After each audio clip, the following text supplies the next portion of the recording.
সাল্লামের জুতা মুবারক ও একটা ইহুদি যুবক সে 12 বছর রেখেছে। কয় বছর?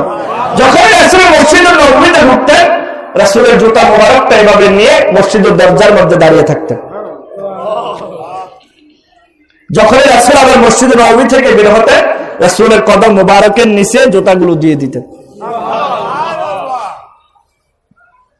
কিন্তু সে ওই সময় পর্যন্ত ঈমান আনে নাই। গভীর মনোযোগ। একদিন, 2 দিন, 3 দিন আল্লাহর হাবিব দেখলেন যে যুবকটা তো আর মসজিদুল নববীতে আসে না।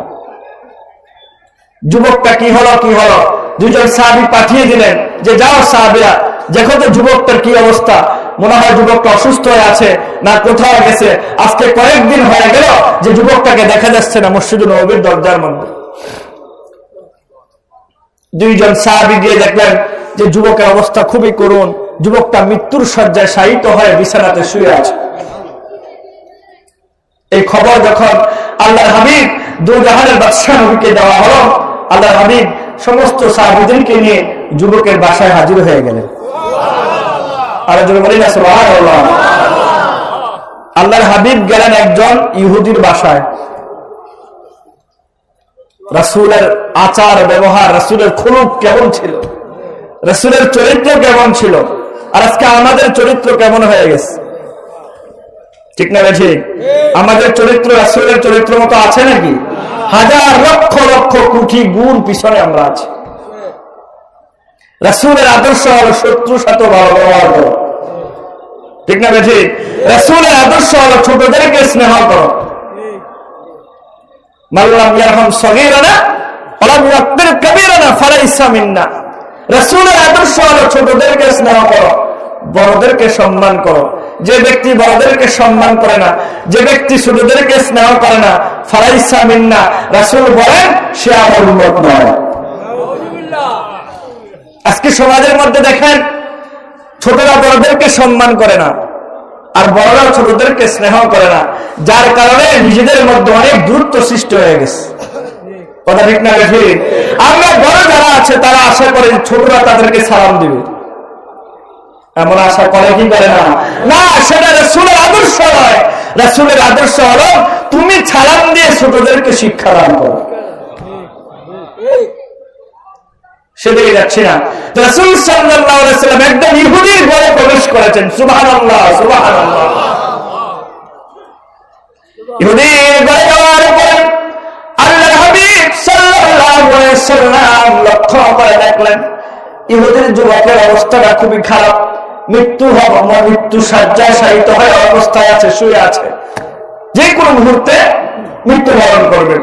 রাসূল সাল্লাল্লাহু আলাইহি ওয়াসাল্লাম ওই যুবকের, ইহুদি যুবকের শিয়রের পাশে, মাথার পাশে বসে বললেন, যুবক, দীর্ঘ 12 বছর তুমি আমার খেদমত করেছ, আমার জুতা বহন করেছ, তুমি যদি কালেমা না পড়ে ইন্তেকাল করো আমি হাসরের ময়দানে আল্লাহর দরবারে লজ্জিত হয়ে যাব। সুবহানাল্লাহ বলতেন না? সুবহানাল্লাহ বলতে কষ্ট হয় নাকি? কার কার কষ্ট হয়? একবার সুবহানাল্লাহর যে সওয়াব রাসূল বলেছেন, কোন ব্যক্তি যদি ঈমানের সাথে মুহাব্বতের সহিত সুবহানাল্লাহ বলে, আকাশ এবং জমিনের মধ্যে যত ফাঁকা জায়গা রয়েছে আল্লাহ সুবহানাহু ওয়া তাআলা বান্দার সুবহানাল্লাহ বলার কারণে ওই ফাঁকা জায়গাগুলো নেক দ্বারা ভরপুর করে দেয়। আমাদের তো এখন নেকের প্রয়োজন নাই, ঠিক না ঠিক? আছে মাশাআল্লাহ, অনেকের নেকের প্রয়োজন নাই। ভাইরা আমার, অনেকের নেকের প্রয়োজন নাই এই কারণে বললাম যে আমার বিশাল একটা আজিমুসান মাহফিলে হাজার হাজার মানুষ এখনো দোকানপাটে আছে, তার মানে বোঝা গেল তাদের নেকের দরকার নেই। ভাইরা আমার, রাসূল সাল্লাল্লাহু আলাইহি ওয়াসাল্লাম যুবকের শিয়রের পাশে বসে বললেন, যুবক, দীর্ঘ 12 বছর তুমি আমার খেদমত করেছ, আমার জুতাগুলো বহন করেছ, তুমি যদি কালিমা ছাড়া, কালিমা গ্রহণ ছাড়া যদি মৃত্যুবরণ করো হাসরের ময়দানে আমি আল্লাহর দরবারে লজ্জিত হয়ে যাব।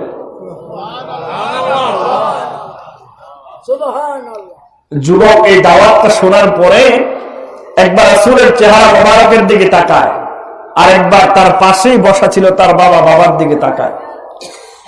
রাসূলের নুরানি মোবারক চেহারা যে কত সুন্দর ছিল, কত সুন্দর ছিল।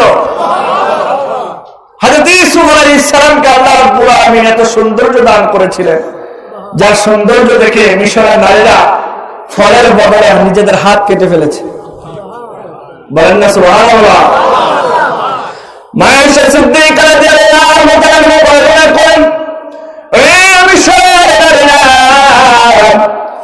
ইউসুফ আলাইহিস সালামের চেহারা দেখার পরে তোমরা ফলের বদলে তোমাদের হাত কেটে ফেলেছ, তোমরা আলাপ পাও নাই।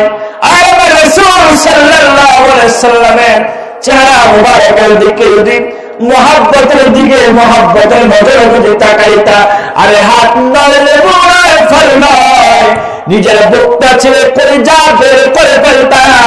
তারপরে রাসূলের নূরানি চেহারার দিকে তোমাদের নজর সরত না।